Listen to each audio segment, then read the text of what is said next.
izi nyigisho ni inyigisho zikomeye zose zo kuyobya abantu ziri mu madini ari hanze ahangaha, zigishwa n'abigisha, zigishwa n'abapasitoro, zigishwa n'ababishopu, zigishwa n'abitwa ngo n'abaposo, zigishwa n'abapadiri, zigishwa n'abasenyeri. Ariko izi nyigisho 10 mbabwiye cyangwa ngiye kubabwira zikaba ari inyigisho ziheza abantu mu rungabangabo rw'agakiza, ikindi kandi zikabajijisha ko bakijijwe kandi badakijijwe ahubwo barimo kujya kurimbuka. Ndagusaba kubana natwe, ugatangira natwe, ugasuzanya natwe. Ibyo bimenyetso bizagumana n'abantu bose basohoje misiyo ya Yesu yo kugenda. Impamvu mubona abantu benshi bari mu madini muri iki gihe bibanira n'indwara zanze kubavaho, indwara z'abadayimoni, indwara z'amarozi, indwara z'ibyoherano. Igihe cyose umuntu avuga ngo ararera kandi atarera, nawe hari ingaruka zimubaho. Mwebwe mwe abapasiteri, mwe namwe ababishopu n'abaposo, namwe bigisha n'aba evangeliste, namwe bahanuzi muhanura ibinyoma, mufite akaga. Kamabwira ikintu gikomeye abadivantiste bahuye nacyo mbere, ku buryo bayobye nabi n'uburyo Imana yamaze gusa nk'iyo bakuraho amaboko. Mwari muzi neza yuko abadivantiste bakomokwaho n'abitwa abagorozi ndetse bagakomokwaho n'abitwa abatemwa de Jehova. Mwari muzi yuko bose ubuyobe buriho mu madini buri wese akwiye kubwiga akabumenya, kugira ngo tube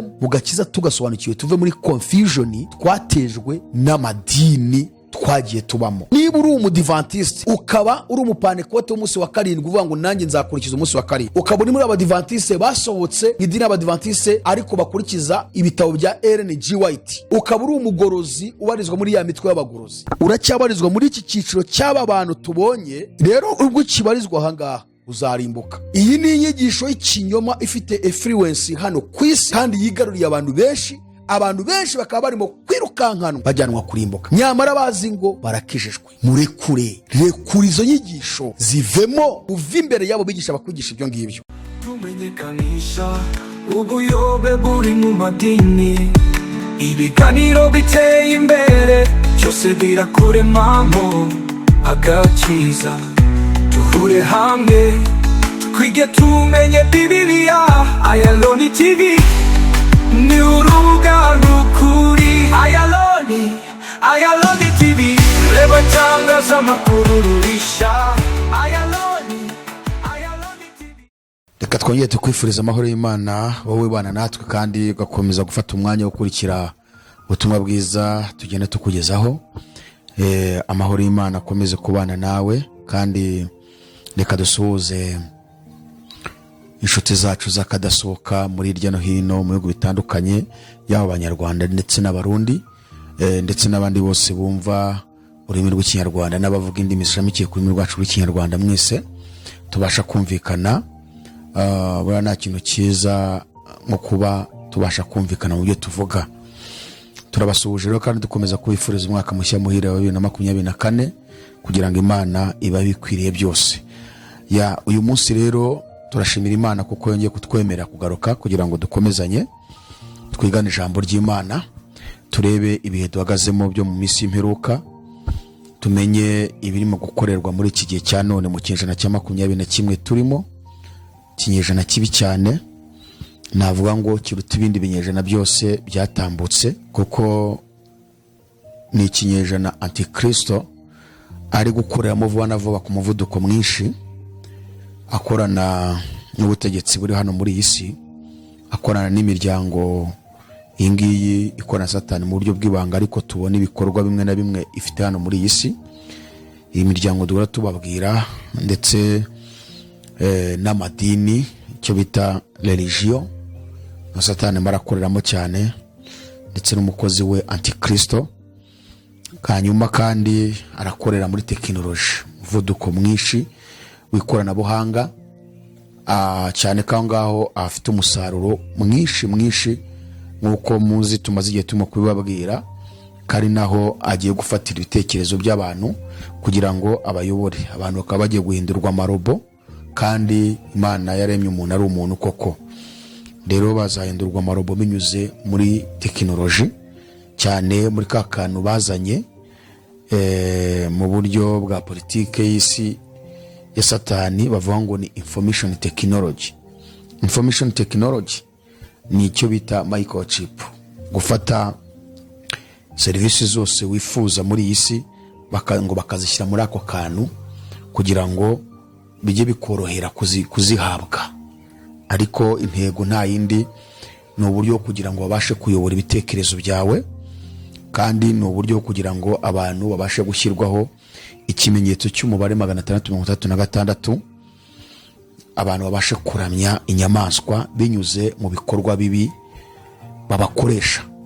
So rero ibi bihe by'iminsi y'imperuka birakwiriye ko abantu biga, cyane ko abantu bose ku isi bitwa kuba hafi ya bose bavuga yuko bari mu madini ya Gikristo. Kugiye gukora statistique ukajya mu mibare ukajanisha abantu hafi ya bose bafite imyemerere yabo barimo, cyane ugeze mu cyo bita Christianisme. Ngira ngo ubukristo, abantu bemera ubukristo bashobora kuba bageze nko muri 1/3 cy'abatuye isi, cyangwa se 1/2 hafi aho. Bose bitwa ngo ni abakristo babarizwa mu madini ya Gikristo atandukanye. So urumva ko rero Satani niba koko arimo kuhakorera, afite umusaruro w'abantu benshi, kuko ubutumwa bwiza bwamaze kwangirika, kandi abantu benshi bafite intego y'inyungu zabo bwite kugira ngo babashe gutera imbere mu by'isi, ndetse akaba n'abandi bakozi ba Satani barimo gushaka gukomeza guhumanya abantu ndetse no gukomeza kubajijisha ngo bagume mu rujijo rw'agakiza kugeza ubwo imperuka igeze, cyangwa se Yesu agarutse abantu bakiri mu rujijo batarakizwa kandi bari mu idini bavuga ngo barakijijwe. Jewe rero ukomeje kubaganiriza nuko bisanzwe ni Jalik Ikingeneye, nkaba ni pasiteri, ariko cyane ngewe ntabwo njya ntinda cyane kuri pasiteri, ahubwo ntinda kuri missionnaire. Impamvu muzumva nkunda kuvuga cyane ko ndi missionary, kuko missionnaire abarizwa muri kategori y'intumwa za Kristo. Turasohoza misiyo ya Yesu yo kwihutisha ubutumwa ngo tugere kuri babandi butari bwageraho.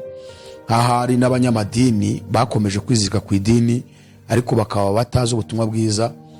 Niba Imana ibikunze nabo babashe kumva ibyo tuvuga, barakora ubugingo bwabo, kuko amadini ni ikimodoka, ni cyagare ya moshi cyuzuye umwuka wa Satani, kiri kwihutisha abantu kibajyana muri Gehinomu kugira ngo bategereze ya nyanja yakumurira ariyo rupfu rwa kabiri, kandi abantu benshi ntabyo bazi. So rero ni uwo murimo twahamagariwe, ni ugusohoza misiyo ya Yesu. Dusanga muri Mariko ibice 16 umurongo wa 15 kugeza ku murongo wa 20, ndetse no mu butumwa bwiza bwa Yesu Kristo uko bwanditswe na Matayo igice cya 28 umurongo wa 19, ahandi ni mu byakozwe n'intumwa igice cya mbere umurongo wa 8. Iyo niyo misiyo Yesu yasigiye itorero. Ntabwo ari ukwicara ngo dushyireho gahunda ziri organisation, twarubatse sale zo guteraniramo, dushyiraho korali buryo n'ibumoso, dushyireho abaprotokoli cyangwa se abadiakoni, abundi tujye dushyiraho ibyacumi byose, amaturo y'ibyacumi, amaturo y'umutima ukunze, amaturo y'ishimwe, amaturo yo gufasha abakene, amaturo y'inyubako, ndetse n'andi maturo atandukanye. Ntabwo ibyo Yesu yadutumye, ahubwo Yesu yaravuze ngo nimugende. Muri Mariko igice cya 16 umurongo wa 15 aravuga ngo nuko mugende mwigisha abari mwe bose ubutumwa bwiza, uwizera akabatizwa azakizwa, ariko utizera azacirwaho iteka. Hanyuma akavuga ibimenyetso bizagumana n'abemeye kugenda bikajya bisohorezwa kuba Kristo, ngo ni ibimenyetso 5.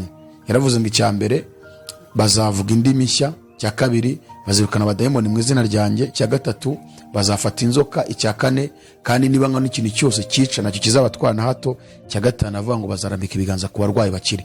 Ibyo bimenyetso bizagumana n'abantu bose basohoje misiyo ya Yesu yo kugenda. Impamvu mubona abantu benshi bari mu madini muri iki gihe bibanira n'indwara zanze kubavaho, indwara z'abadayimoni, indwara z'amarozi, indwara z'ibyoherano, biriya abarozi abapfumu bohera, ndetse n'izindi ndwara ziri kugenda ziza mu misi y'imperuka biturutse ku ntege nke z'umubiri kubw'ibyo turya, bigatuma abasirikare bananirwa, ndetse n'izindi ndwara zikorwa n'aba bakozi ba Satani, nk'uko mwabonye ejo bundi bakoze coronavirus, n'ubundi baracyakora izindi. Niyo mpamvu abantu bibanira n'imbaraga z'umwijima z'indwara zitandukanye, kubera yuko batasoje misiyo kandi bari mu madini. Kubw'iyo mpamvu Satani yashyiraho noneho rero abandi bakozi be ngo bakore ibitangaza, ngo bakize indwara, ngo barondora berekwa, kugira ngo abo bantu birukanyire noneho ari habicira abarangize. Kuko itorero rya Kristo ryo rirahagaze bwuma, riri gusohoza misiyo. Abemeye kugenda bagasohoza misiyo, Yesu abaha ibyo bimenyetso bikagumana nabo, abakiriye ubutumwa bwiza bikabasohoraho. So nicyo turimo rero twebwe. Ndetse no muri Matayo 28:19 tubona ijambo rivuga ngo nuko mugende muhindura abantu bo mu mahanga yose, mubabatize mu izina rya Data twese n'Umwana n'Umwuka wera, mubigishe kwitondera ibyo nababwiye byose, kandi duhende kumwe namwe isi yose kugeza ku mperuka y'isi. Hanyuma wajya mu byakozwe n'intumwa igice cya 8, Yesu ati rero cyakora muzahabwa imbaraga Umwuka wera nabamanukira, kandi muzaba abagabo bo kumpamya uhereye i Yerusalemu, i Yudaya yose n'i Samariya no kugeza ku mpera y'isi. Urumva aho hose haravuga ko ari ukugenda, ni ukugenda tukana tugera ku mpera y'isi. Ariko amadini iyo abayobozi bayo ahubwo bo baricaye bategereje ko abantu ari bo basanga, mu gihe intumwa za Yesu cyangwa bemereye gusohoza misiyo ya Yesu y'ubumisiyoneri yo kuba intumwa ya Yesu, bo baragenda bakasanga abantu. Ariko amadini yo yakoze ikintu kiri kontrere n'ibyo Yesu yavuze, badeviya misiyo. Bo bicaye hariya kuri za retari, bicaye mu byubahiro, bafite ibikapu imbere yabo, bahaguze ibyuma babishyira muri za sare, bahora bategereje ko abantu ari bo basanga. Kandi Imana niyo itubwira ngo nidusanga abantu tubahindure, tubatoze, nkuko Yesu avuze ngo mugende mubabwirize, 2 mubabatize mu izina rya Data twese n'Umwana n'Umwuka wera, 3 mubigishe kwitondera ibyo nabwiye byose. Ni ukuvuga ngo ni ukubahindura tubabwirije ubutumwa bwiza bw'ubwami bw'Imana, 2 tukababatiza. Nyuma y'uko bamaze kubatizwa, Yesu ati noneho rero mubatoze, mubigishe kwitondera ibyo nababwiye byose. Ibyo Yesu yavuze byose biri muri iki gitabo. Bivuge ngo bagomba kuba nk'abanyeshuri, bakiga, bakabaza ibibazo kugira ngo batozwe nabo bagende. Ariko uzi kugira ngo abantu bamara imyaka 30 bicaye ku ntebe, nta n'umwe muri abo ngabo urajya guhindura nibuze umuntu umwe. Kandi Yesu avuze ngo nimugende mubatoze, nyuma nabo bajye guhindura abandi. Mu isengesho yasengeye intumwa natwe, ubutumwa bwanditswe na Yohana 17 ageze ku murongo wa 14 kugeza ku murongo wa 20, yaravuze ngo nabahaye ijambo ryawe kandi ab'isi barabanga, kuko atari ab'isi nk'uko nanjye ntari uw'isi. Sinsaba ko wakura mu isi, ahubwo ubarinde umubi. Ubereshe ukuri, ijambo ryawe ni ryo kuri. Si ab'isi nk'uko nanjye ntari uw'isi. Nk'uko wantumye mu isi niko nanjye nabatumye mu isi, kandi nanjye niyeza ku bwabo ngo nabo babe bereshejwe ukuri. Arangije avuga ngo sinsabira aba bonyine, uno murongo 20, sinsabira aba bonyine, ahubwo ndasabira n'abazanyizezwa n'ijambo ryabo. Ubwo ni ukuvuga ngo Yesu ari kugaragaza ko bazagenda bakabwiriza ubutumwa bwiza, abantu bakizera ibyo bababwiye. None amadini yicaje abantu, umuntu aramara imyaka 3, 5, 10, 15, ni ukuri ataramenya agakiza icyo ari cyo. Wamubaza ibyiringiro bye ntagusubize. Ubundi ijambo ry'Imana rivuga ko umuntu umaze kwizera Yesu Kristo abavutse ubwa kabiri. Iyo amaze kuvuka ubwa kabiri, ubwo nk'uko ubona umwana avuka mu buhinja bwe, ni ko uwo muntu abavutse. Umwana kugira ngo akure abanza guhabwa ibere, akonka amashereka ya mama we. Mu mezi 6 bakamuha icyo bita imfashabere, bagatangira kumuha nk'agakoma. Mu mezi 10, 11 bagatangira kumuha ibyo kurya byoroshye, bituma atangira kugenda ahaguruka, gagendere ku bintu, cyangwa yahagarara yeme cyangwa atera intambwe. Mu mwaka n'igice abatangiye kurya ibyo kurya bigiye bisa nkaho bikomeye, bituma none abasha gutera intambwe, bituma ashobora kuba yakwihuta kugeza ubwo azahabwa ibyo kurya bituma noneho yiruka kugeza adashobora gusitara cyangwa guhungabanywa n'umuyaga. Kugeza akuze bakamuha ya ndyo yuzuye ibitera imbaraga, ibindi indwara n'ibyubaka umubiri. Mu mwuka abakristo nabo bakwiye kuba muri ubwo buzima, kuko Bibiliya ivuze ko tuba tuvutse ubwa kabiri. Umukristo agoye guhabwa imfashabere. Iyo dusomye mu rwandiko Petero yanditse rwa mbere ibice 2 umurongo wa 1 kugeza ku murongo wa 3, yaravuze ngo nuko mwiyambure igomwa byose, nuko mwiyambure igomwa ryose n'uburiganya bwose n'uburyarya n'ishyari no gusebanya kose, mumere nk'impinja zivutse vuba, mwifuza amata y'umwuka adafunguye, kugira ngo abakuze abageze ku gakiza. Kuvuga ngo aya mata y'umwuka adafunguye ni ijambo ry'Imana rizima ryigishwa n'abigishwa ba Yesu, kandi bahamagariwe kwigisha abandi. bafite intego yo kugeza abantu mu ijuru. Abo rero iyo bakugaburiye baguha indyo yuzuye, baguha amata y'umwuka adafunguye, baguha ijambo ry'Imana adafunguye. Ariko ikibazo gihari, abigisha bariho muri iki gihe, muri iyi minsi y'imperuka mu madini, abapasiteri, ababishopu, abapostori, nabyo tugiye kuganiraho uyu munsi, bafashe iri jambo bararifungura, bahora baha abantu icyo bita amajagano. Amajagano muzi icyo ari cyo? Ni amata bashyizemo amazi, ku buryo ayo mata nta kintu amarira umuntu. Ni ukumva uhaza ariko nta kintu yakora mu buzima bwawe. Abantu bafashe ijambo ry'Imana barifungura. Niba rero turi impinja tugomba gukura. Iyo umwana akura ugenda ubona ko yakuze, hari ibimenyetso bigisha agenda agaragaza, kugeza ubwo ajijutse, kugeza ubwo yize kuvuga, kugeza ubwo mubajije ibintu akabisubiza, kugeza ubwo atangiye kugenda, kugeza ubwo ageze aho akora imirimo, kugeza ubwo agiye ku ishuri, nawe akageza ubwo akura, akagera ubwo nawe atekereza gukora ubuzima ngo nawe yubaka ubuzima bwe, kugeza ubwo atekereje gushaka, kugeza ubwo nawe abyaye akagira umuryango we akanarera. None uzi umukristo umaze imyaka 5, 10, 15 akirerwa, uwo mwana azakura ryari? Akarinda agira mu myaka 30 mu idini yicayemo, 35, 40, ubundi agasaza, imvi zikaza mu bwanwa, mu musatsi, mukecuru uko nuko, bikarangiza agapfa, bakagenda bamurimbira ngo aheza mu ijuru tuzahurirayo, ngo ni igihe gito intambara igashira. Uyu muntu agiye he kweri? Idini rikamubeshya ngo agiye mu ijuru atarigeze asohoza misiyo ya Yesu.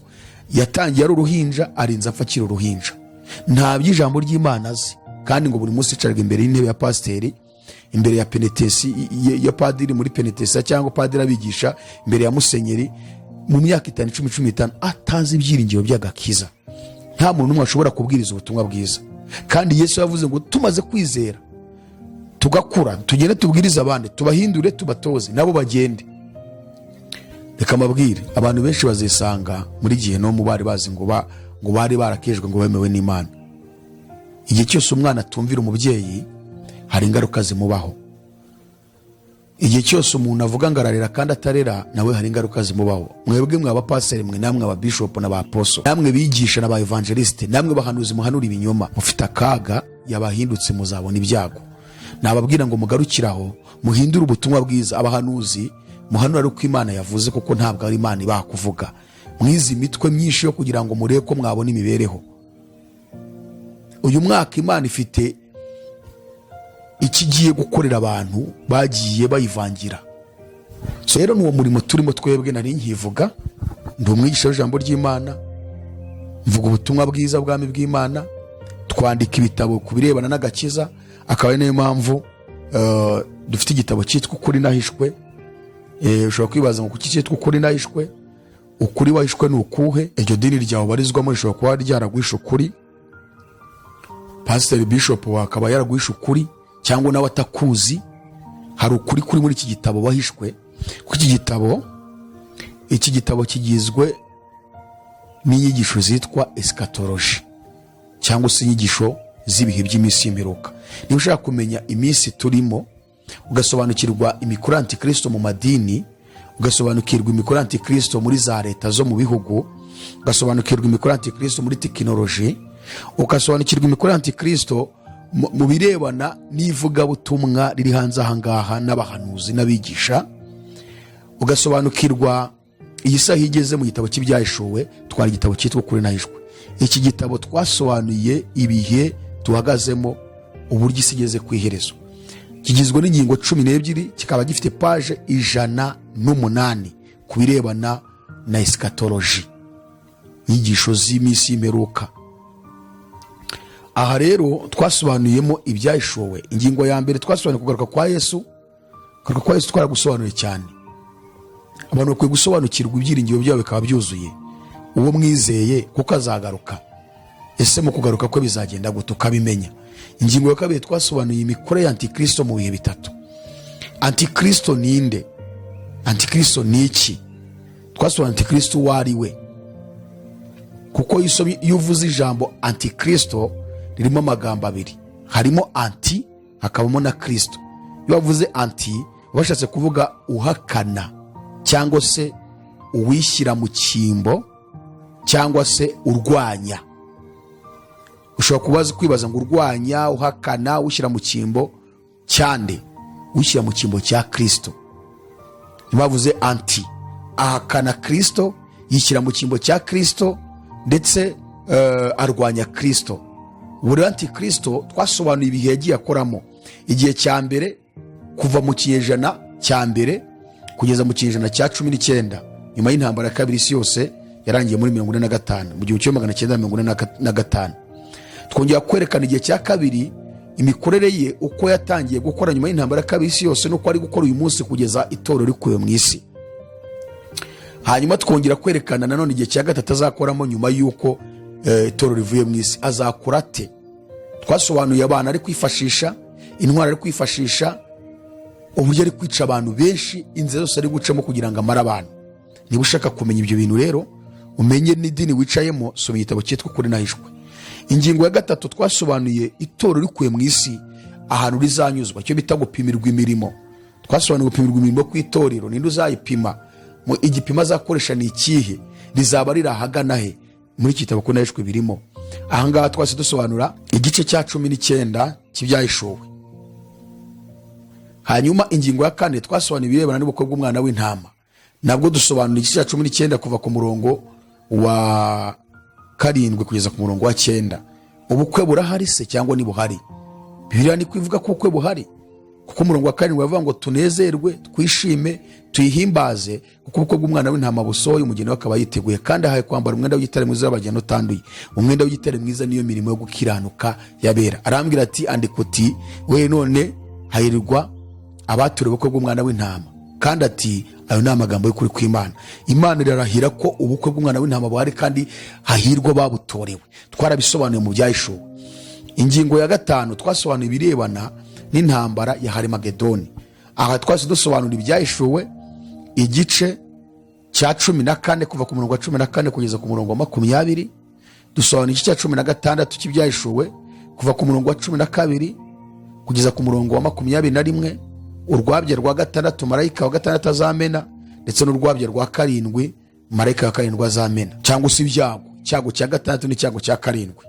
Hanyuma dusobanura nanone kandi twasobanura n'ibice 19 kuva ku murongo wa 11 kugeza ku murongo wa 20, aho hose twasobanuraga iby'intambara ya Armagedoni, aho izabera mu kibaya cyitwa Megido. Dusobanura ijambo hari, dusobanura na Megidoni. Hari ijambo hari, hakaba na Megido cyangwa se Megidoni. Harimagedoni ururimi rw'Igiheburayo uko byanditse mu byahishuwe igice cya 16 umurongo wa 16, havuga ngo ibatiraniza ahantu mu Ruheburayo hitwa Harimagedoni. Ijambo Harimagedoni rero ni ijambo ry'Igiheburayo. Twasobanura rero hari bisobanura iki, Megido cyangwa Megidoni bisobanura iki. Dusobanuye intambara uburyo izabihuriwemo n'ibihugu byose byo ku isi. Igisirikare cyose cyo ku isi kizaba cyagiyeyo. Mu yandi magambo, buri gihugu kizohereza abasirikare kurwana iyi ntambara. Ninde uzaba yigaragiye na Antikristo? Twarabisobanuye hano. Ushaka kumenya ibyahishuwe muri ibyo bice, twagitabo cyitwa Ukuri n'Ahishwe. Twasobanuye iby'ingoma y'imyaka 1000. Tujya mu gice cya 20 cy'ibyahishuwe, turagisobanura kuva ku murongo wa 1 kugeza ku murongo wa 6. Ubwami bw'imyaka 1000 bwa Mesiya, ukuntu tuzabwima, ko tuzaba tuburimo, itorero rya Kristo na Yesu twima muri iyi si. Dusobanura ni bande bazaba bayirimo. Dusobanura ingingo ya 7 by'intambara Gogi na Magogi. Iyi ntambara ya Gogi na Magogi abantu benshi kunda kubayobera. Iyo babonye izi ntambara ziri kwera mu bihugu by'ibihangange, bakunda kwitiranya cyane nk'intambara ya Ukraine n'Uburusiya itangiye kuba bagize ngo ni Gogi na Magogi. Hari n'abavuga ngo niho izageza, ariko ntabwo ari byo. Ushobora kwibaza ngo iyi ntambara Gogi na Magogi zaba ryari? Intambara Gogi na Magogi izaba nyuma y'ingoma y'imyaka 1000 ya Mesiya. Twarabisobanuye hano igice cya 20 cy'ibyahishuwe. Hanyuma twongeye gusobanura ingingo ya 8, aho Bibiliya igaragaza Yesu afata itorero nyuma y'ingoma y'imyaka 1000 arizamukana mu ijuru kuri muri cy'Imana Data wa twese mu ijuru. Aha byatumye tujya gusobanura inyigisho z'abatemwe de Jehova zivuga yuko mu ijuru azabayo 144 ngo by'abiseri bo mu mwuka, ngakaba aribo bazategekana na Yesu muri icyo gihe cyose cy'ingoma y'imyaka 1000, kandi nabo bazaba mu ijuru. Izi nyigisho twarazisenye kuko ingingo ya 8 igaragaza Yesu atwara itorero arizamukanye mu ijuru, ndetse ikanerekana risesekaye mu ijuru.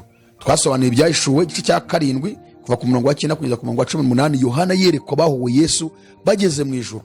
Yaravuze ngo hanyuma y'ibyo mbona abantu benshi umuntu atabasha kubara bo mu mahanga yose, mu ndimi zose, mu moko yose n'imiryango yose, ngo bahagaze imbere y'umwana w'intama bambaye ibishura byera kandi bafite amashami y'imikindo mu ntoki zabo. Hanyuma ugakomeza ukumva uburyo bari bahari. Twongera kubyerekana mu Byahishuwe igice cya 20 kuva ku murongo wa 11, Yohana babonye bazamuwe.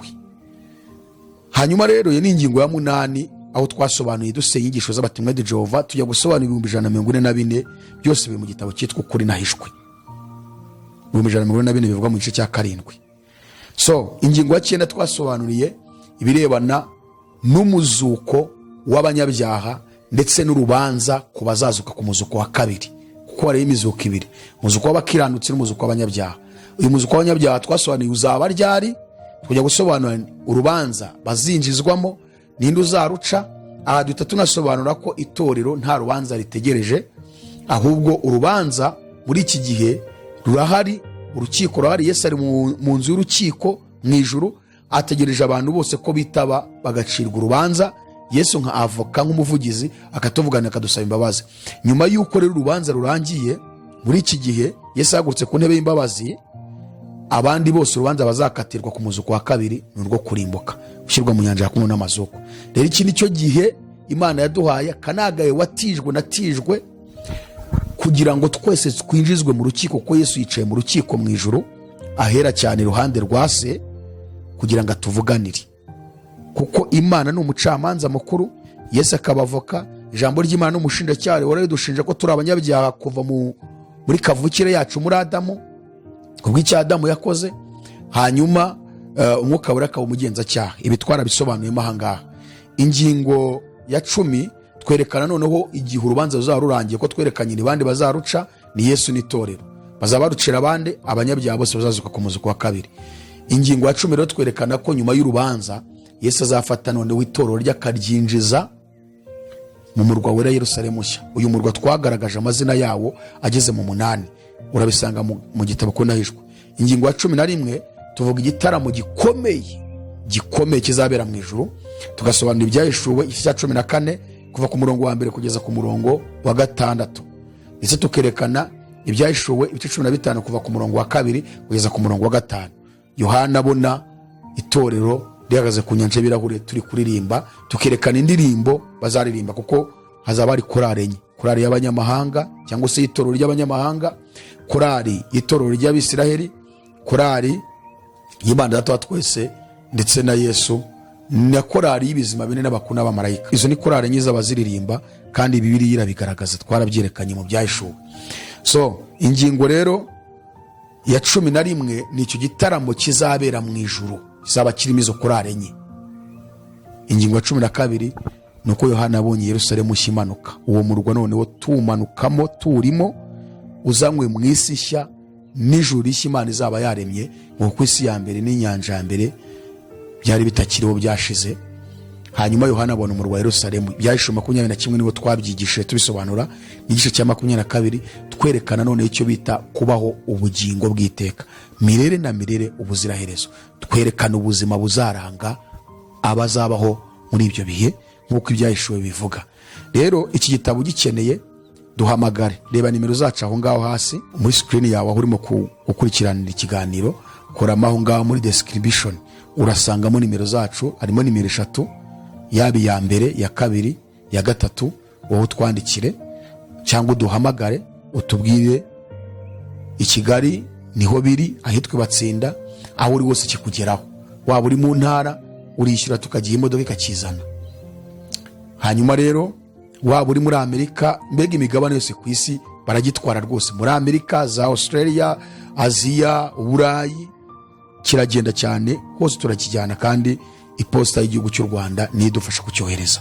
So aho uri wose kikugeraho. Abari i Bujumbura ntitwabibagiwe, i Burundi, i Bujumbura igitabo Ukuri Nahishwe kirahari, ahitwa mu Kigobe. Ugikeneye urakibona. Reka tubashimire rero ko mugiye gutwara ubutumwa bwiza, mugakomeza kumenya, kandi namwe mukajya kumenyesha abandi. Abapasiteri, ababishopu, abayobozi mwese muyoboye amadini yanyu, mutwara igitabo kugira ngo mwigishe ubutumwa bwiza abantu bamenye ibihe barimo, Imana itazababaza umukumbi wayo mwayobeje. Reka dusuhuze nanone, turacyasuhuza umuryango mugari wacu tuyoboye ni umuryango witwa Ayaloni Family of Jesus Christ Ministries International.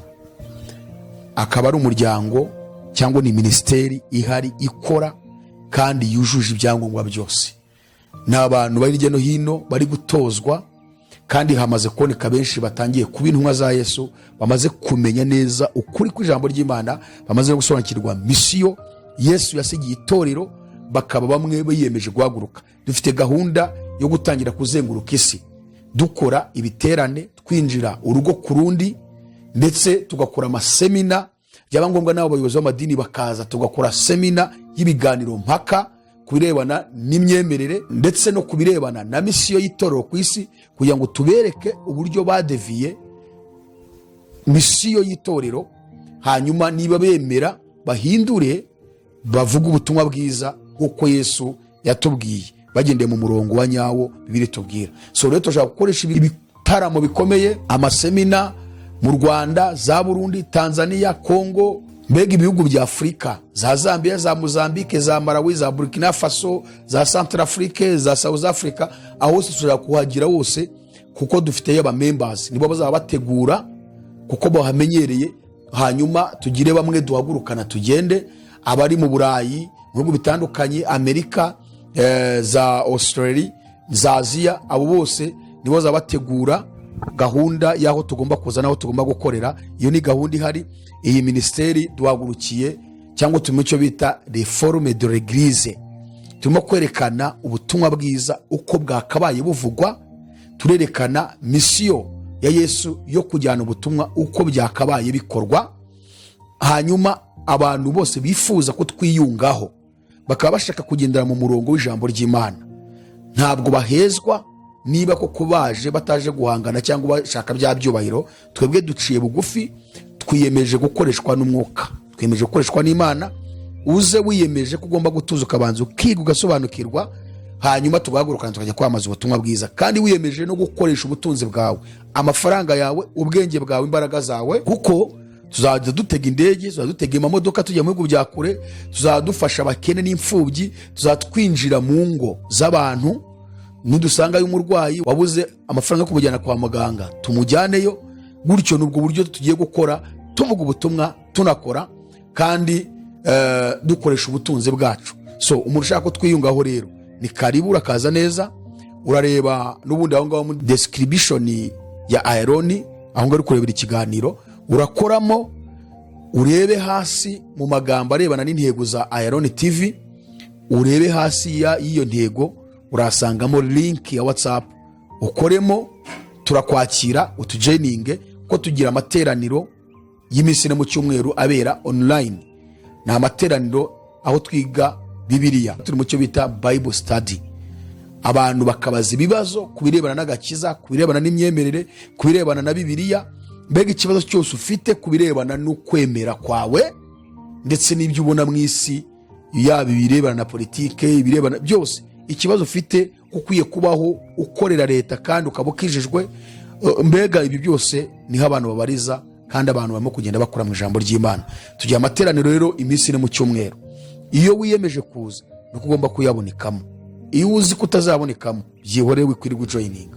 Ni ukuvuga ngo tugiye amateraniro ku wa kabiri, ku wa kane, ku wa gatandatu no ku cyumweru, kuva saa 3 z'ijoro kugeza saa 5 z'ijoro, tugendeye ku masaha y'u Rwanda no mu Burundi. Ubwo abandi bari mu bindi bihugu, haba ku mugabane wa Amerika n'Uburayi, si ibyo Uburayi bukunda kuba akenshi buri kumwe n'amasaha yacu y'u Rwanda n'u Burundi ndetse na Uganda. Ariko abari muri za Australia, za Amerika, za Canada, n'abari muri Aziya, nimwe mupimiranya mukareba nyine ayo masaha tuvuze aho bihurira. Niba ubona akanya, iyo utabona akanya ngo utazaboneka rwose, byihorere wikwirwa joininga, ko dushaka abantu turi kumwe, tuzatubana mu materaniro kuri Google Meet live. Kuza ukagomba kurubuga gusa nitukubone mu materaniro, byihorere ntuzirwe joininga. Ya murakoze cyane rero, tubaha ikaze, muze dufatanye dusohoze icyo Yesu yadusigiye, kuko umwami wacu agiye kugaruka. Uyu munsi turashaka kugira ngo tugaruke noneho rero ku nyigisho ikomeye cyane twigeze gutangiraho, dusa nkaho tuyisobitse.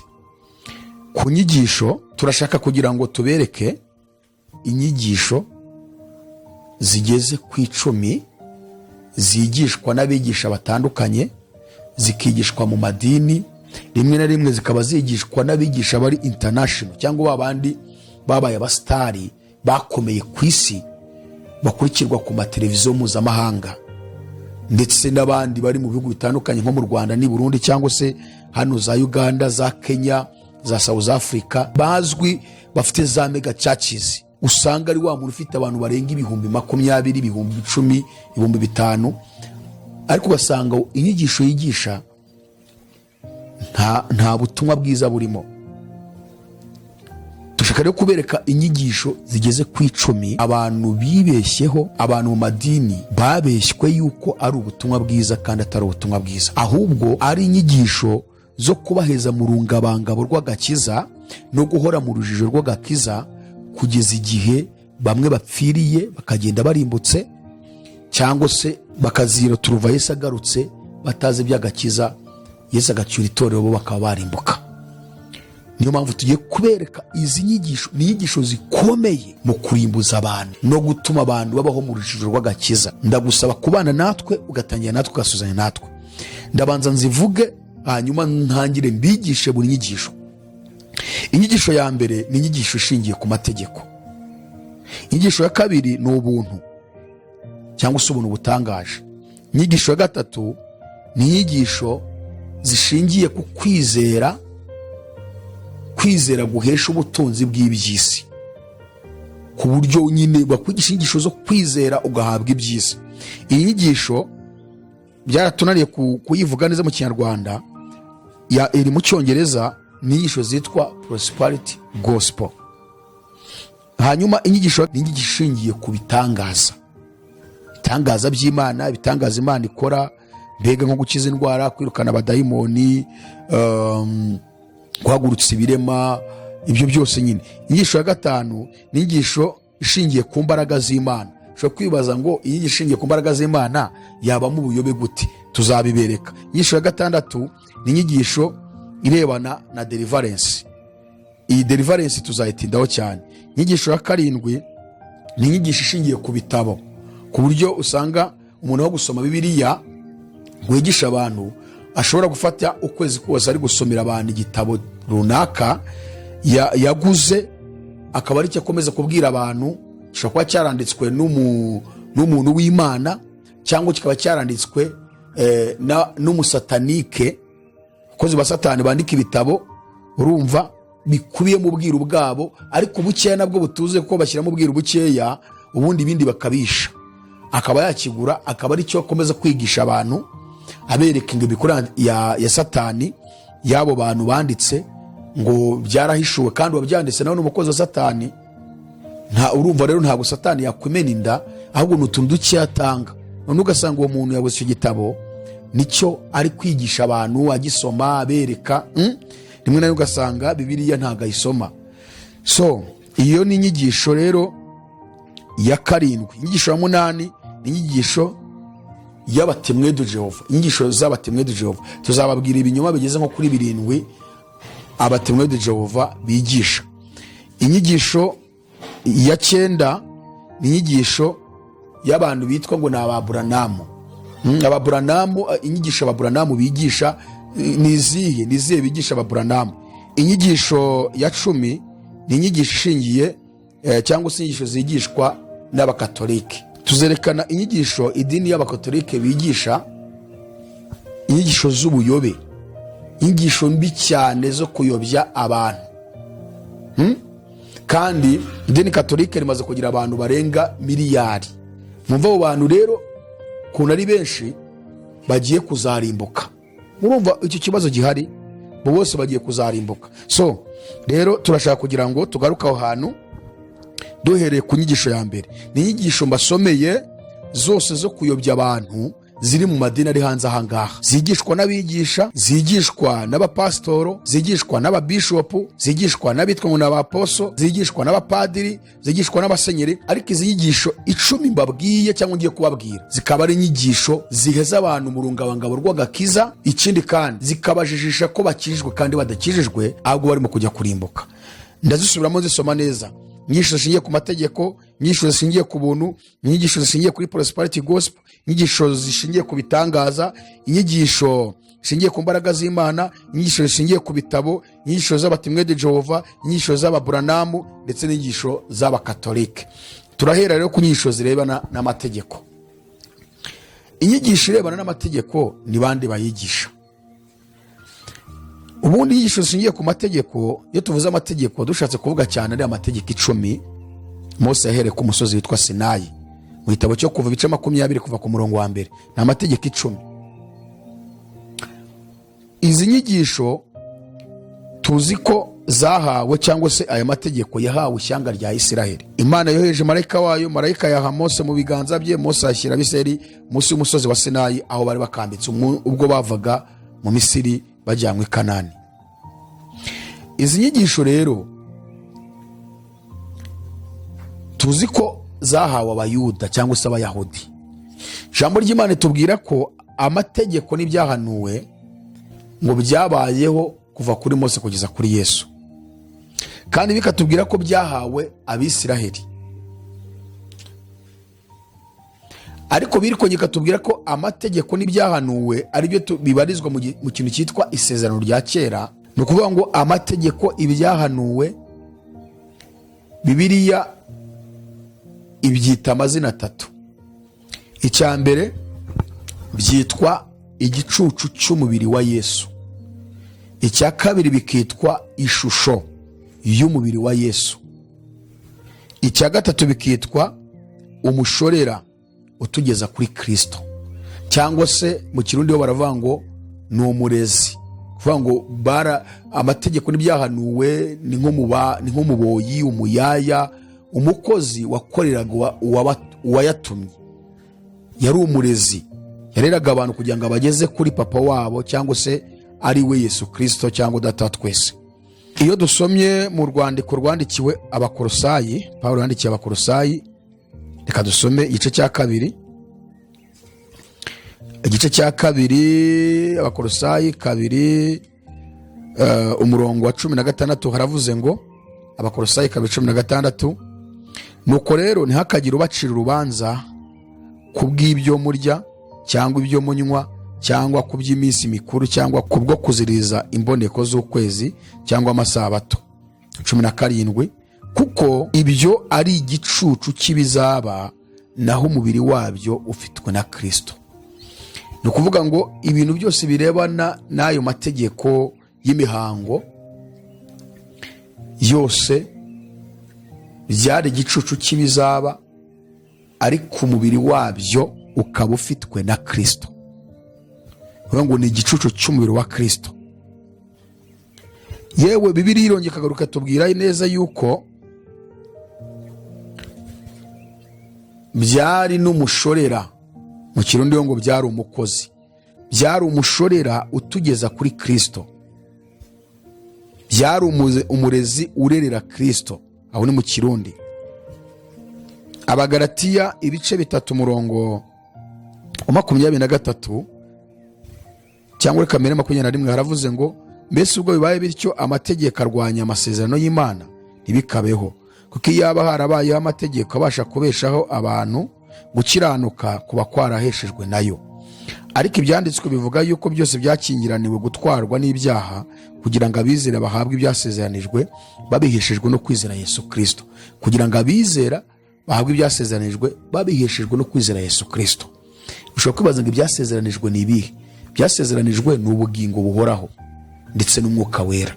Bibiliya nibyo yita ibyasezeranijwe, ntabwo ari amafaranga n'akazi, kuko amafaranga n'akazi cyangwa ibitutunga byose n'imyambaro biri mu nshingano ya Data wa twese. Niyo mpamvu mbere yuko Imana irema umuntu yabanje kumuremera imyambaro, ibyo kurya, mbega ibizamubeshaho.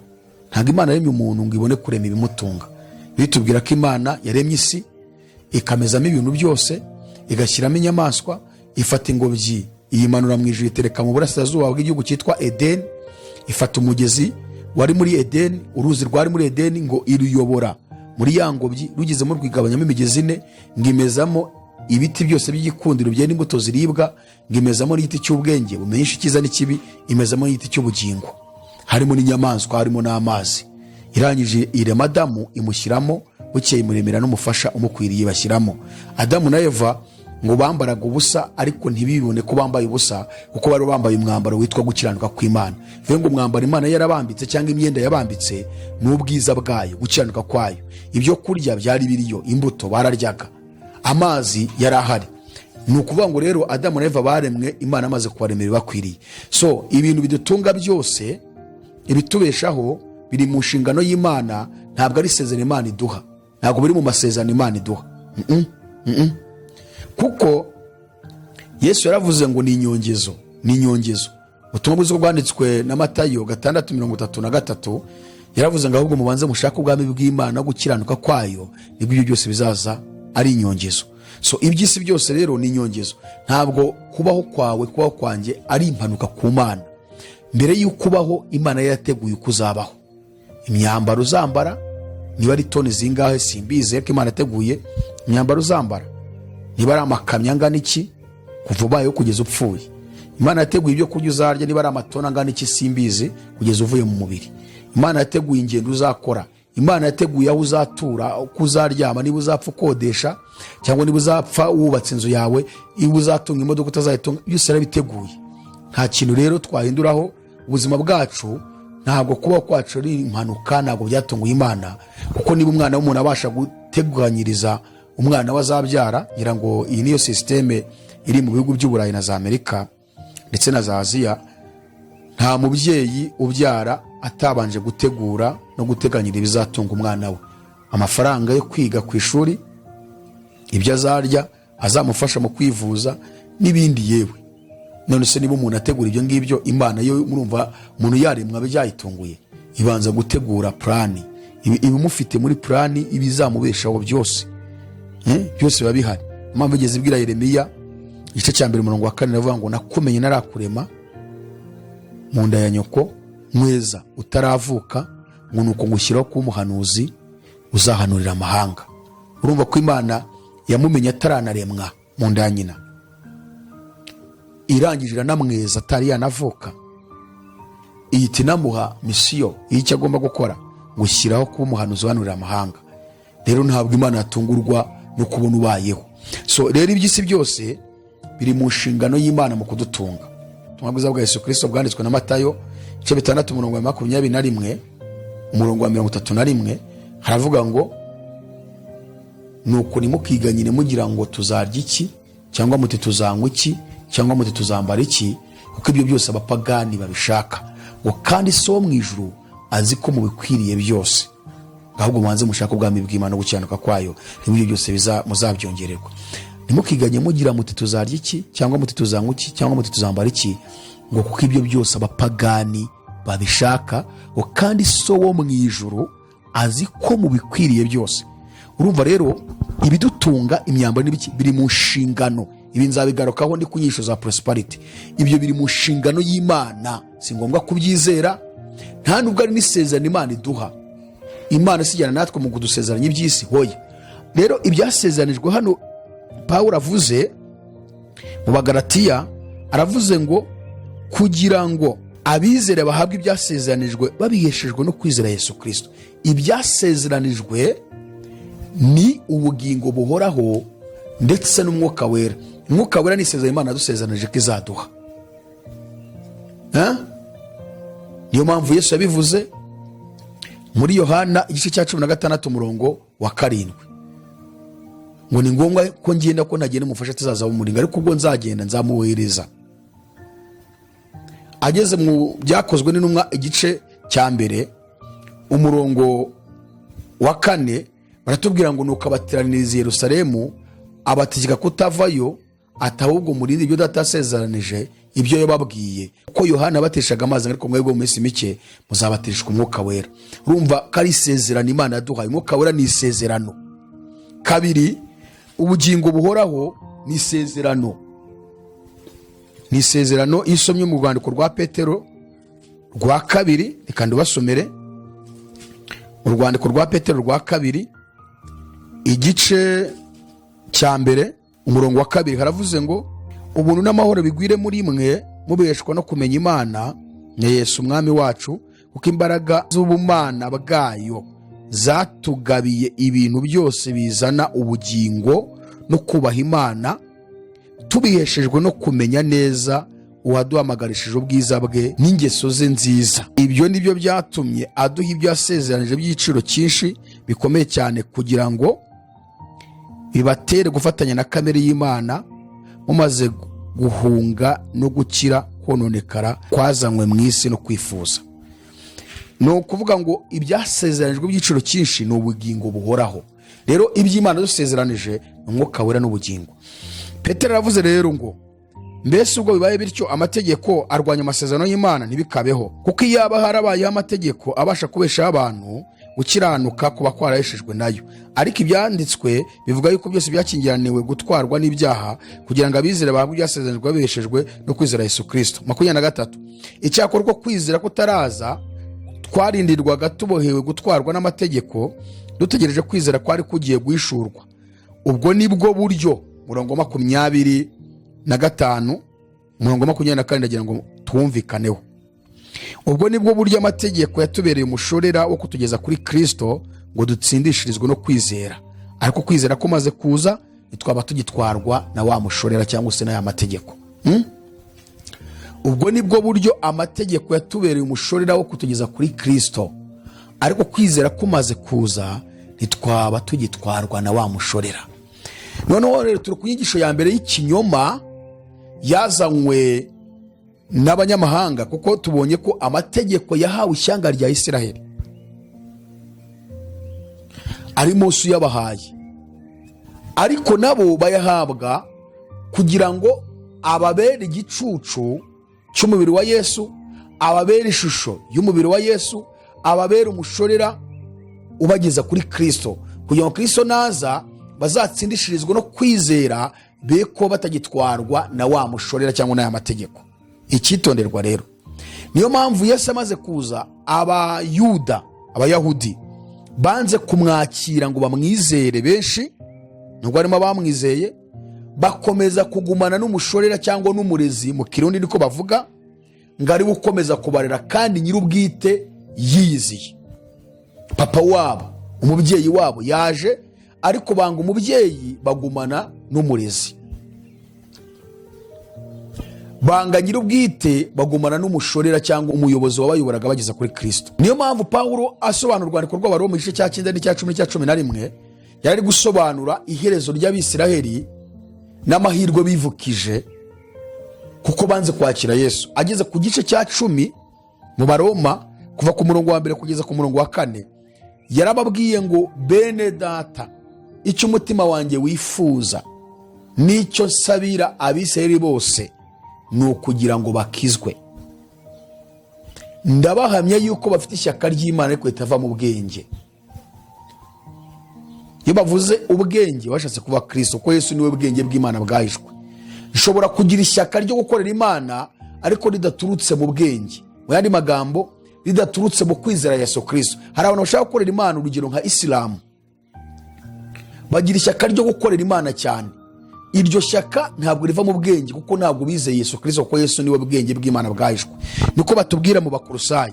Reka mabasomere kugira ngo mubyumve neza. Abakolosayi igice cya 2 mereye ku murongo wa 2 n'uwa 3 haravuze ngo kugira ngo imitima yabo ihumurizwe ubwo bafatanije hamwe mu rukundo, ngo bahabwe ubutunzi bwose bwo kumenya neza mu mitima yabo, bamenye ubwiru bw'Imana ari bwo Kristo, muri we ni mu butunzi bwose bw'ubwenge no kumenya byahishwe. Ni ukuvuga ngo ubwenge bw'Imana bwose buhishwe muri Kristo Yesu. Ni ukuvuga ngo Kristo Yesu rero niwe muri we ubwenge bw'Imana no kumenya byahishwe, akaba ari we bwenge bw'Imana nyine. Iyo rero Bibiliya ivuze ngo bafite ishyaka ry'Imana itava mu bwenge, bivuga ngo ni ba bantu bakora imirimo y'Imana ariko bakayikorera inyuma ya Kristo, baranze kumwizera. Abayuda nabo bakomeje kugira ishyaka ry'umurimo w'Imana ariko ritava mu kwizera Yesu Kristo. Pawulo rero ati ndabahamye ko bafite ishyaka ry'Imana ariko ritava mu bwenge, ngo kuko ubwo bari batazi gukiranuka kw'Imana uko ariko, bagerageje kwihangira gukiranuka kwabo ubwabo, bituma basuzugura gukiranuka kw'Imana. Kuko Kristo ari we amategeko asohoraho, kandi niwe uhesha uwizera wese gukiranuka. Uwo ni umurongo wa 4. Kuko Kristo ari we amategeko asohoraho, akaba ari we uhesha uwizera wese gukiranuka. Bivuze ngo amategeko yose asohorera kuri Kristo. Nyuma ya Kristo ntabwo amategeko akomeza, ahubwo noneho abantu bemerwa n'Imana binyuze mu kumwizera. Ni mpamvu bavuze ngo kuko Kristo amategeko ari we asohoraho, kandi akaba ari we uhesha uwizera wese gukiranuka. Bihangiye gukiranuka kwabo bwabo. N'ubu Abayuda niko bakimeze, kuko Abayuda ntabwo baremera kuriya waje ari Mesiya. Baramwishe, baramurwanya, n'ubundi baremera ko yaje. Baracyamutegereje, baramurindiriye, ariko bazakira ni Antikristo, kuko Bibiliya bivuga. Yesu yigeze ababwira ngo naje mu izina rya Data nimwanyemera, ariko undi we naza mu izina rye muzamwemera. Uwo ni Antikristo, kuko Antikristo azaza bigaragarize, ababwire, ababeshye ko ari we Mesiya, kandi azaba akora ibitangaza n'ahanura ibintu bigahita biba ku kanya. Bazamwakira ariko bazamumenya nyuma y'imyaka 3 n'igice. Imyaka 3 n'igice bazaba bari kumukorera, indi myaka 3 n'igice nibwo bazamenya ko atari Mesiya, bahishurirwa ko wa wundi bishe ari we Mesiya. Kugeza umunsi rero Abayuda baracyakomeje imihango y'amategeko, baracyafite rya shyaka ry'Imana ko ritava mu bwenge, ritava mu kwizera Yesu Kristo. None biravuze ngo Kristo niwe amategeko asohoraho, kandi nyuma y'uko amusohoyeho we ni uhesha uwizera wese gukiranuka. Ntabwo dushobora guhabwa gukiranuka kw'Imana bitanyuze mu kwizera Yesu Kristo, kandi mu kwizera Yesu Kristo nta mategeko arimo, ahubwo dutwarwa n'ubuntu. Ubwo buntu bukaba buduhesha guhabwa mpwemu yera, uri mu Kirundi guhabwa umwuka wera. None umwuka wera ni Imana muri twe, twavutse ubwa kabiri, turi abana b'Imana. Mu yandi magambo tuba twagize kamere y'Imana. Tugomba gukora nk'uko Imana ikora, tugomba gutekereza nk'uko Imana itekereza. Imana ntitekereza kugira nabi, ntitekereza kurwana cyangwa kwica. Ngo ibitekerezo by'Imana biza gukorera muri twebwe, tukabikora kuko ari kamere y'Imana muri twebwe. Natwe twagize ADN nk'iy'Imana. Niyo mpamvu dusanga mu butumwa bwanditswe na Yohana igice cya 12 avuga ngo icyakora abamwemeye bose bakizera izina rye, yabahaye ubushobozi bwo kuba abana b'Imana. Ngabo ntibabyawe n'amaraso cyangwa n'ubushake bw'umugabo cyangwa n'ubushake bw'umubiri, ngahubwo babyawe n'Imana. Bivuze ngo umuntu wese uvutse ubwa kabiri, wizeye Yesu Kristo, abavutse ubwa kabiri, mu yandi magambo ababyawe n'Imana. Imana imugira kubise. Ushobora kwibaza ngo Yesu yabigiyeho ryari? Ku musaraba burya Yesu yari kubise. Iyo tumwizeye tuba tuvutse.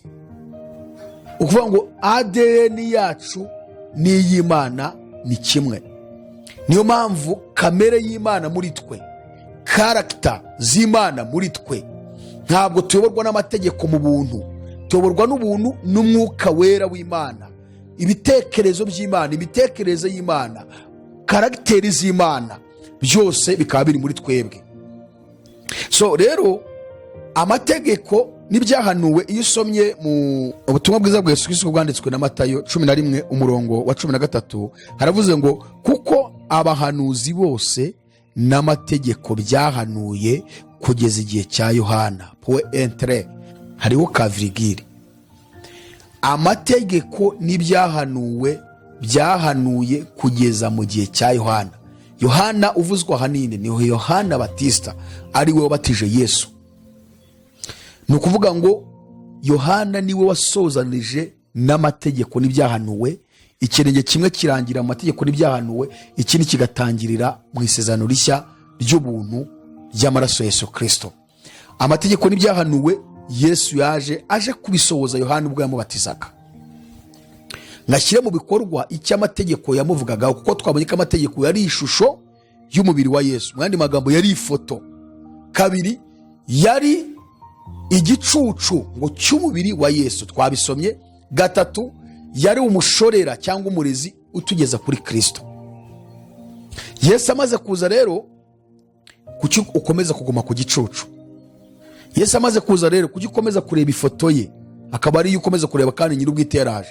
Yesu amaze kuza rero, kuki ushaka gukomeza kurerwa n'amategeko? Kuki ushaka gukomeza kuyoborwa n'umushorera kandi nyir'ubwite aho uwo mushorera yakugezaga yarabonetse? So abayuda baracyakomeje amategeko, ntabwo bemeye uriya Mesiya. Ariko mwumve ikintu ngiye kubabwira gikomeye. Mwumve ishyano ryagwiririye abantu benshi bari muri iri dini ry'Abadivantisite umunsi wa karindwi. Kuko ndashaka kubabwira, Bibiliya igaragaza ibice bibiri by'abantu, ariko ntabwo ibi biciyemo kabiri, ahubwo bigaragaza muri cya gicucu, muri wa mushura, muri ya shusho mbere yuko isiza mu isi uko byari bimeze. Kuko isezerano rya kera ryari rigabanyijemo abantu ibice bibiri, harimo abitwa abanyamahanga, hakabamo n'abitwa ishyanga rya Isirayeli, ubwoko bw'Imana bwatoranijwe, butoranirizwa muri sogokuruza wabo Aburahamu. Ariko uyu munsi yabaye sogokuruza wabizera bose, haba ku Bisirayeli haba no ku banyamahanga. Ko Aburahamu n'Imana atoranijemo ubwoko buyubaha, abandi bose bari inyuma ya Aburahamu batabyawe na Aburahamu bitwaga abanyamahanga, ariko abakomoka kuri Aburahamu bakitwa ubwoko bw'Imana bwa Isirayeli. Isirayeli ni igihugu kiri mu burasirazuba bwo hagati. Icyo gihe cyitwaga Kanani. Aburahamu ahamagarwa mu Itangiriro 12, Imana imujyana kukimutuzayo.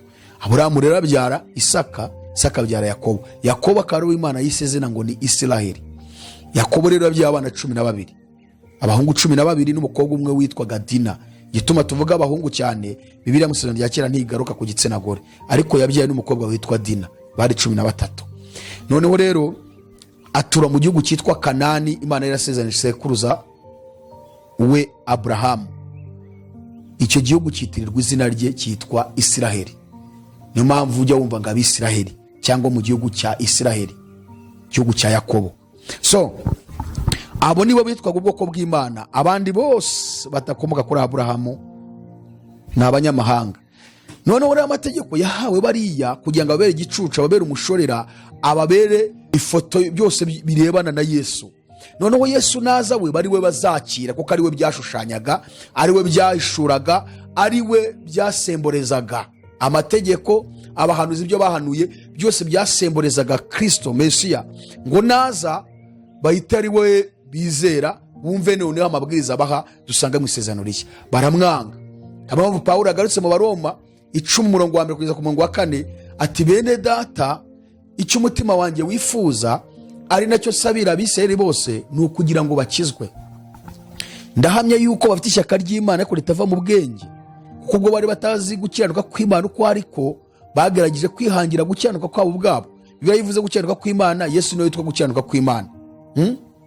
Noneho rero banze gukiranuka kw'Imana ari we Yesu, baguma mu mategeko. Pawulo ati, kuko ubwo bari batazi gukiranuka kw'Imana uko ariko bagerageje kwihangira gukiranuka kwabo ubwabo, bituma basuzugura gukiranuka kw'Imana, ngo kuko Kristo ari we amategeko asohoraho, maze akaba ari uhesha uwizera wese gukiranuka. So uyu munsi rero Bibiliya igaragaza uburyo bahagaze nuko bameze mu Baroma, ariko reka nigarukire kuri twebwe abanyamahanga. Nari mvuzana abantu bose badakomoka kuri Aburahamu ni abanyamahanga. Ni ukuvuga ngo Yesu amaze kuza, igitambo cye hari i Karuvari ku musaraba,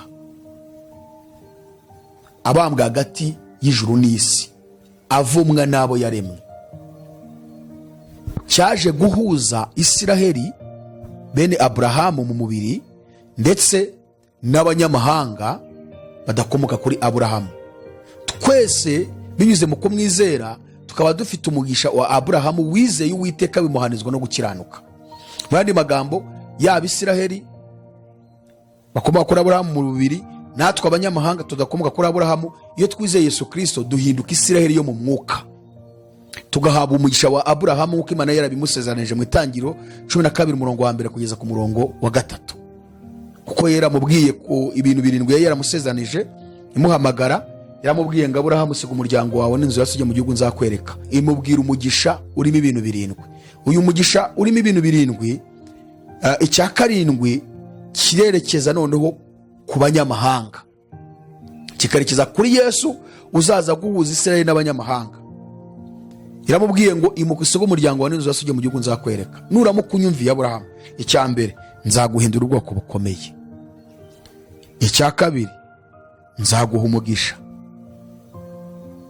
icya gatatu, nzogeza izina ryawe. icya kane, uzaba umugisha. icya gatanu, nzaha umugisha abakwifuriza umugisha. icya gatandatu, uzakuvuma nzamuvuma. icya karindwi, aricyo kirimo isezerano kuri twese n'abanyamahanga n'abisirayeli, isezerano ry'umwami wacu Yesu Kristo. Iravuga ngo kandi muri wowe nimo imiryango yose yo mu isi izahererwa umugisha, kuko Aburahamu yizeye Uwiteka. Bibiliya iravuga ngo nuko Aburahamu yizera Uwiteka, Uwiteka amuhanizwa no gukiranuka. So ni ukuvuga ngo rero twebwe abanyamahanga duhererwa umugisha muri Aburahamu wo guhinduka ubwoko bw'Imana, nk'uko abisirayeli bari ubwoko bw'Imana, ariko turavuga abisirayeli mu mubiri, binyuze mu kwizera Yesu Kristo. Muzi ikintu gikomeye, reka mbabwire ikintu gikomeye abadivantisite bahuye nacyo, mbere ku buryo bayobye nabi n'uburyo Imana yamaze gusa nk'iyo bakuraho amaboko. Reka nkibabwire, mwari muzi neza yuko abadivantisite bakomokwaho n'abitwa abagorozi, ndetse bagakomokwaho n'abitwa abatemwa de Jehova. Mwari muzi ko bose ari abanyamahanga. Uzi ko abadivantisite batazwi muri Isiraheli? Uzi ko ubajije umuyahudi ukamubaza ngo umudivantisite uramuzi, ntabwo amuzi, kuko abayahudi bafite idini ryitwa judayizime. Abo ni abakigendera muri Toha, biriya bitabo 5 bya Mose, tangiriro kuva Abalewi kubara gutegeka kwa 2. Baracyakurikiza amategeko ya Mose. Uzi yuko batemera abanyamahanga ko ari abantu? Uzi ko badufata nk'inyamaswa, nk'uko n'ubundi kera nyine bari bameze ko bakiri mu mategeko ya Mose aciraho iteka abanyamahanga, akagaragaza uburyo abanyamahanga nta gaciro bafite imbere y'Imana. Nuko Abayuda bakidufata. None mwari muzi ko abadivantise n'abagorozi, iriya mitwe igeze muri 4 y'abagorozi, ko twabonye ko hari abagorozi, abatsindishirizwa, abacamanza n'abakusi. Hari n'abandi baje none bitwa ngo n'abapanekote b'umunsi wa 7 bagiye basohoka muri aya matorero ya gipanekoste. Abo nabo ni abasohotse ngo nabo bahita bavuga ati tubonye ko twari twarayobye tutazarimbuka, tugomba gukurikiza amategeko ya Mose, ndetse tukongeraho n'ikindi, n'icyumweru Yesu yazutseho tukacyubahiriza. Kuvuga ngo bagira amateraniro 2, baruhuka umunsi wa 7 ku isabato, icyo kiruhuko barakigira, barangiza bakajya n'amateraniro ku cyumweru, kugira ngo Yesu atazababaza ibyo bintu ko ari 2. Isabato yo barayubahirije, amategeko ya Mose, kandi n'umunsi wo kuzuka kwa Yesu ari wo Bibiliya yita ngo n'umunsi w'umwami wacu. Abadivantiste bo ndabizi icyo ntibacyemera ko ari umunsi w'umwami wacu, ko bavuga ko umunsi w'umwami wacu ari isabato, ariko umunsi w'umwami wacu 100% ni umunsi umwami yazutseho. Niwo munsi w'umwami wacu tugomba kwizihiza ko yarazutse, ntabwo akiri mu gituro. Noneho rero abo bapanekote b'umunsi wa 7 aho hose uko ari 2 ngo Yesu atazahababaza. Umva ubuyobe buriho mu madini, buri wese akwiye kubwiga akabumenya, kugira ngo tube mu gakiza tugasobanukiwe, tuve muri confusion twatejwe n'amadini twagiye tubamo, dusobanukirwe Bibiliya. Menya imyizerere yose iri hanze ahangaha mu madini, yimenye. So abo bantu rero baracyakomeza amategeko n'imihango yose. Abo banyamahanga babwiye baracyakomeza amategeko 10 ya Mose, ay'imihango yo ngo yakuweho na Yesu. Bakolosayi igice cya 2 umurongo wa 14 ngo ayo Yesu yavanyeho, ariko ari 10. Umudiva arakubwira ngo yanditswe n'urutoki rw'Imana, yandikwa ku bisate 2 by'amabuye. Mose afata ibisate 2 by'amabuye abishyingura mu isanduku. Akakubwira ngo amategeko y'imihango yari yanditse mu bitabo byari birambitse iruhande rw'isanduku, ngo rero kuba ari mu isanduku imbere nuko ayo mategeko 10 agize ingoma y'Imana. Ukagira ngo Imana hari mu ijuru hari ubusambanyi bubayo. Ari amategeko yararimo ibice 2. 4 yerekeza ku mibanire y'umuntu n'Imana, 6 akarekeza ku mibanire y'umuntu na mugenzi we. Noneho rero 4 ni yabanza nyine. Irya mbere riravuga ngo nukagize indi mana mu maso yanjye. Irya kabiri tinukwe igishushanyo kibajwe. Mbo 8 wenda reka ne kuyatindamo, ariko 6 aravuga ngo nugasambane, ntukice, ngo isonanye kugira ngo urame mu gihugu iteka Imana iguha, ntugashinje ibinyoma mugenzi wawe, n'ayandi yose urubayerekeza ku mibanire y'umuntu na mugenzi we. None se ko bavanga amategeko agize ingoma y'ijuru, agize ingoma y'Imana? Mu ijuru hari abakora ibyo byaha? Mu ijuru hari marayika usambana se? Hari ikizima gisambana ku buryo Imana ibahaye amategeko?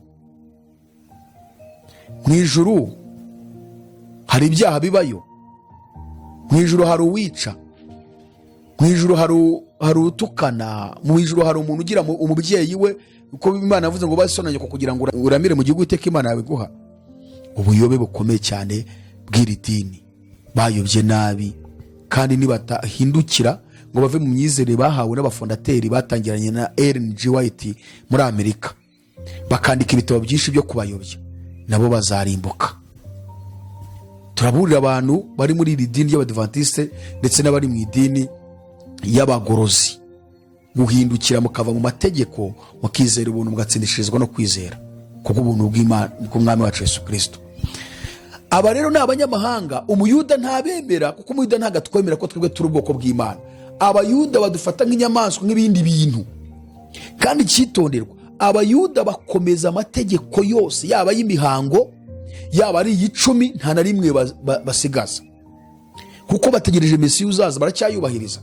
None umudive arakubwira ngo ngiyewe ngo namaze kumenya ko Yesu yaje ngo ngomba kumwizera, ariko nkanasoza ngo ari amategeko 10, ay'imihango akayihorera. Ariko yagiye ku itegeko ry'Icyacumi, naryo ni itegeko ry'umuhango, akaryubahiriza kuko arifitemo inyungu. Ndavuga umuyobozi wabimuteyemo, kandi uwo muyobozi wafitemo inyungu z'ukabona ayo mafaranga, ariko umuyoboke we ahora atanga Icyacumi ngo nukubahiriza itegeko ry'Icyacumi, kandi naryo rigaruka mu mategeko y'imihango.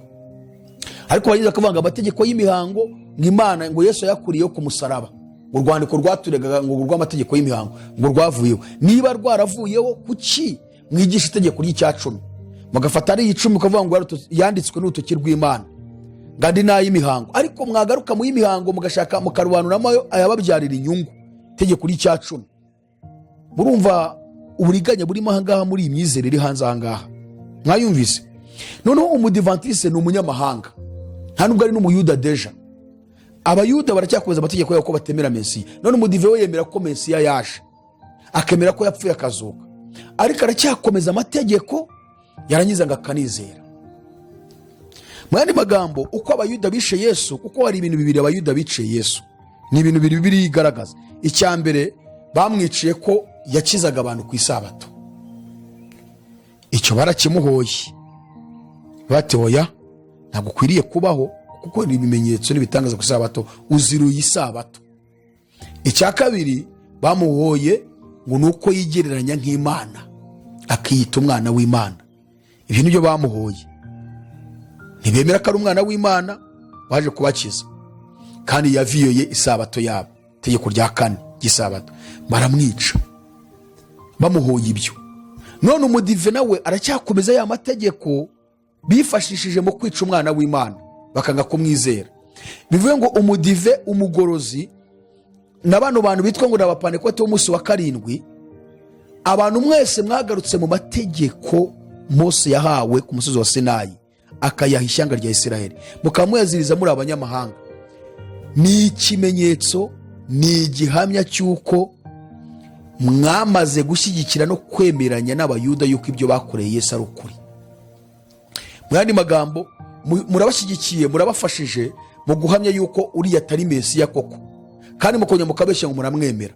Niyo mpamvu n'umwuka wera mudashobora kuwuhabwa, ni nayo mpamvu muwurwanya, mukavuga ko umwuka wera yagarukiye kuri Ellen G. White n'impano zabo, mukerekana ko indimi, guhanura, kwerekwa, guhishurirwa, gukora ibitangaza n'ibindi byose by'impano z'umwuka, ngo muri iki gihe ngo ni ugusoma ijambo ry'Imana ukamenya kuryigisha.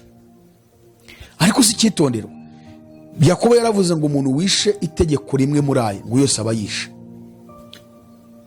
None ay'imihango amwe mwarayanze, mutoranyamo ayababyarira inyungu, mugumana nari amategeko 10, kandi ari 10 nayo ntimuyubahiriza yose, kusanga mwica mu mitima yanyu, murasambana, kandi ngwishe rimwe abayishe yose. Ariko itegeko ry'isabato akaba ari ryo mwitaho. Fati ikiruhuko, ukabakomera ukajya gukora ibindi byaha byose ukibera mu buzima bwawe, ariko ikiruhuko cyabaye ikiruhuko kuko Yesu nicyo yazize. Bivuye ngo ushyigikiye icyo abayuda bakoze mu kwica umwana w'Imana. Nubwo ubeshye ngo uramwizera, ntabwo umwizera. Reka dutange imiburo ku Adventiste, abanyamahanga bo babarizwa mu ishyanga ry'abanyamahanga. Muramenye, ni murekure mwe gukomeza guhamya no ishyigikira abayuda ibyo bakoreye umwana w'Imana bamuhora ko yishe isabato, namwe muri abuzukuruza b'abayuda bishe Yesu. Abadivantiste ndasubiramo, muri abuzukuruza abadivantiste, abagorozi n'abantu bitwa abapantekote umunsi wa karindwi n'abandi bose bakomeza amategeko yose ariya yose uko ari 10. muri abuzukuruza b'abayuda bishe Yesu. Nkuko abayuda bivugiye ngo bakabwira Pilato ngo mubambe, Pilato akazana amazi agakaraba amaraso ye akavuga ati ntazambarwe wowe, bakavuga ngo azatubarweho n'urubyaro rwacu n'abazadukomokaho, niko amaraso Yesu ari kubabarwaho, kuko muri abuzukuruza babishe umwami wacu Yesu Kristo bamuhora ko itegeko rya 4 ry'isabato. Namwe ayo maraso Imana irayababaraho. Bivuye ngo ubutumwa bwiza bw'ubwami bw'Imana na hantu buhurira n'amategeko abiseri bahawe. Ubutumwa bwiza bw'ubwami bw'Imana buhuye no kwizera Yesu Kristo twahawe kubw'ubuntu bw'Imana. Kuko mu gitabo cy'umuhanuzi Zekariya ibice 11 havugwamo inkoni ebyiri. Harimo inkoni yitwa kunga n'inkoni yitwa buntu. Inkoni yitwa buntu igiranwa n'Imana. Imana niyo yatugiriye ubuntu, nta kiguzi twatanze kugira ngo itume umwana wayo aze kuducungura, yongere yiyunge natwe binyuze mu kwizera umwana wayo. Imana rero niyo yitwa buntu. Hanyuma Yesu akaba ari we nkoni ya kabiri yitwa kunga. Yesu yaje kutwunga n'iki? N'Imana. Iyo tumwizeye abatwunze n'Imana, Imana ikatwemera, nta yandi mategeko twubahirije. Iyo rero usubiye mu mategeko uba uri gushyigikira ibyo abayuda bakoze mu kurwanya Yesu bamuhora amategeko, kuko niyo bamuhoye ngo yayicaga. So iyi nyigisho ishingiye ku mategeko ni ubuyobe kandi yoretse abantu benshi, kuko abadivantiste, abagorozi, abapantekote umunsi wa karindwi badutse muri iyi minsi imperuka ni benshi ku isi, ku buryo igiye kurimbuza abantu benshi. Niyo mpamvu tubwira abantu ngo muri mu madini bantu mwe nimumenye. Bibiliya yatubwiye, ni Yesu wabyivugiye ubwe muri Matayo tubonye ibice 11 umurongo wa 13 ngo ubuhanuzi n'amategeko byose birangira kuri Yohana. Twongeye kubona Paulo nabivuga mu Baroma ibice 10 umurongo wa 4 ngo kuko Kristo ari we amategeko asohoraho, ngo kandi akaba ari we uhesha uwizera wese gukiranuka. Ndetse n'isomye mu Baroma 3:21 haravanga ariko noneho hariho gukiranuka kw'Imana kwahishuwe kudaheshwa n'amategeko, nubwo amategeko n'ibyahanuwe ari byo biguhamya. Ngo gukiranuka kw'Imana tuguheshwa no kwizera Yesu Kristo.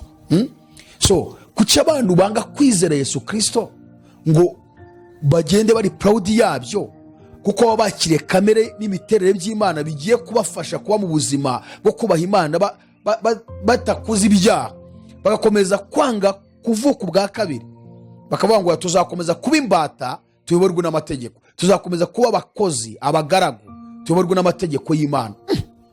Bibiliya iravuga amategeko y'Imana adushyira mu bubata tukaba imbata, ntabwo aduhesha kuba abana b'Imana, ahubwo tuba imbata z'amategeko. Ariko kwizera Yesu Kristo biduhesha kuvuka ubwa kabiri tugahinduka abana b'Imana.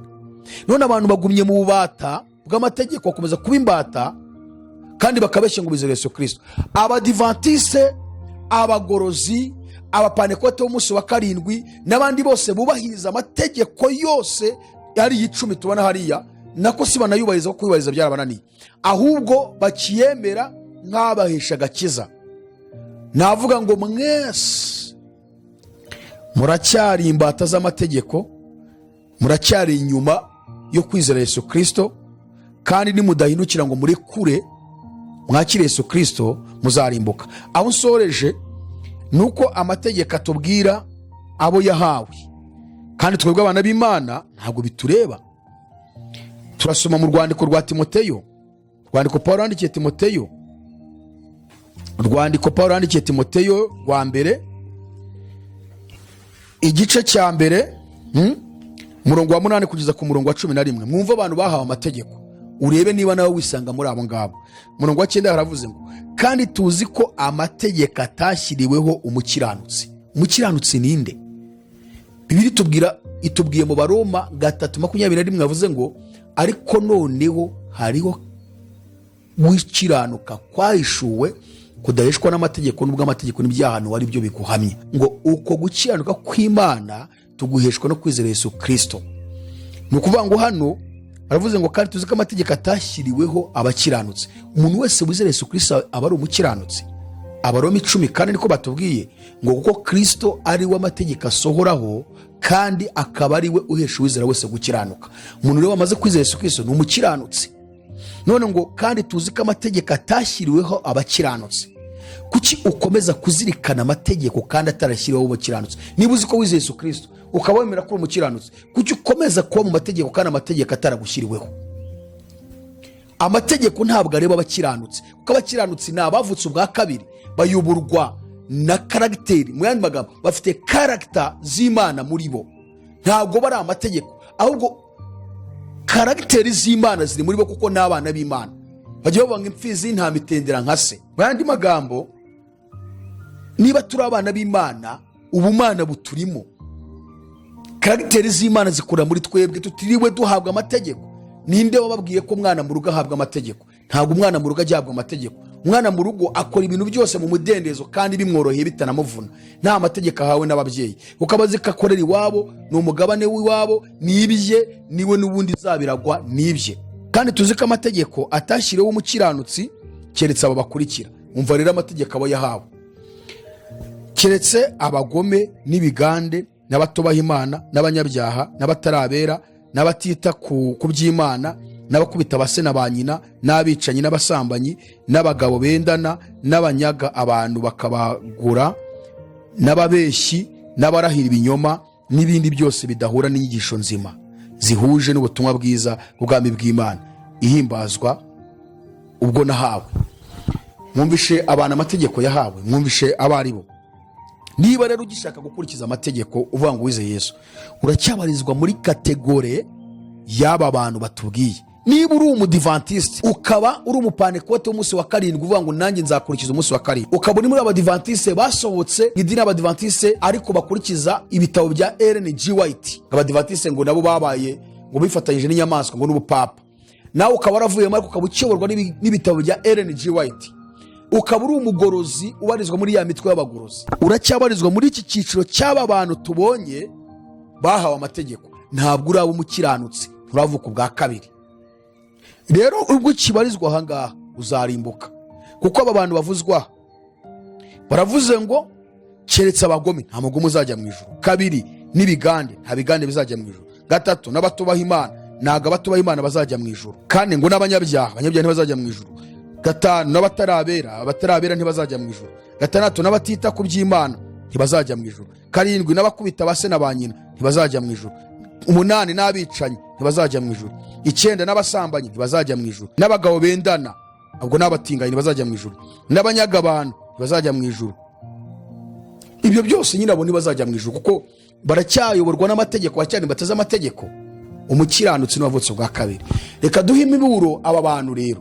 Bantu mwe murekura amategeko, mwizere ubuntu, muyoborwe n'Umwuka Wera, mwemere gutwarwa no kuyoborwa n'umwuka. Kuko niba wemera ko wavutse ubwa kabiri, karagiteri z'Imana ziri muri wowe kandi uzasohoza gukiranuka kose bitanyuze mu gukurikiza amategeko. Ni ibintu byikora muri wowe. Niba rero kibirimo warayobye.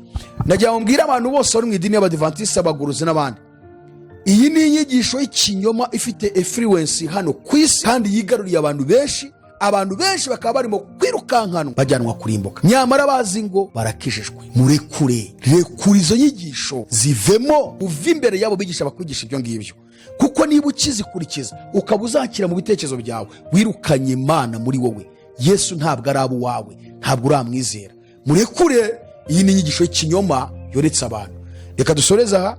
Umuntu wagira ikibazo kuri ibi utwandike muri komenti, tuzadusoma tuze tubishyure. Abadutuka turabizi abadivantiste mugiye kudutuka, mugiye kuduciraho iteka, kuko twebwe tuberetse ijambo ry'Imana ko ryo ribaciraho iteka niba mutize Yesu Kristo, ariko mugiye kuvuga ngo nitwe tubaciriyeho iteka. Ntabwo ari twe, ijambo ry'Imana ryo ribaciriyeho iteka. Yesu yaravuze ngo sinyibaciraho iteka, ngahubwo ijambo mbabwiye ryo rizabaciraho iteka ku munsi w'amateka. So rero ijambo ry'Imana ryo ribaciraho iteka kuko mwanze kwizera Yesu ngo muyoborwe n'ubuntu bw'Imana n'Umwuka Wera, hanyuma rero muzajye mu ijuru. Rero uwandika komenti, abadutuka turakira ibitutsi byanyu, abadusebya nta kibazo, ariko abashaka ko twongeye tukabasobanura ku bindi runaka mukomeze mwandike. Turabashimiye, Imana ibaha umugisha. Reka dusenge. Mana turagushimiye kubw'ubutumwa bwiza duhaye, turagushimiye ukomeje gusobanurira abantu no kubigisha ko kumenya, kandi ukomeze gukangura abantu hirya no hino ku isi barusheho gusobanukirwa ubutumwa bwiza bw'ubwami bw'Imana icyo ari cyo. Habwa ikuzo n'icyubahiro, tubyamaje twizeye mu izina rya Yesu Kristo, amen.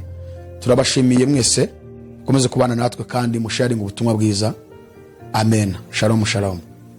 Amakuru agezweho, musohoke muri Babuloni, muri Ayaloni tumenya ukuri kw'ijambo ry'Imana. Ibyo wifuza byose muri Bibiliya uzabisanga kuri Ayaloni TV. Ayaloni TV, reba itangazamakuru rurisha. Ayaloni